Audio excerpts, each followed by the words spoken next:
Prokuroria e Tiranës ka dhënë konkluzionet përfundimtare për 2 autorit e dyshuar të vrasjes së biznesmenit Edmond Papa.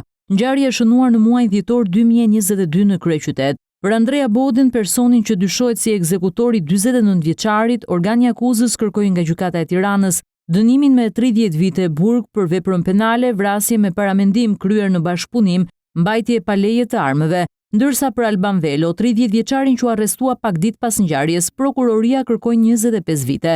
Prokurori Albert Kuliçi kërkoi që 2 të pandehurit të kryejnë dënimin në një burg të sigurisë së lartë për shkak të rrezikshmërisë që ata paraqesin. Edmond Papa u ekzekutua në 16 dhjetor të vitit 2022 në zonën e Selitës në Tiranë, në rrugën Fadil Bodinaku. Autorët qelluan nëntëherë në drejtim të biznesmenit dhe u larguan menjëherë nga vendi i ngjarjes, teksa ky i fundit ndroi jetë rrugës për në spital.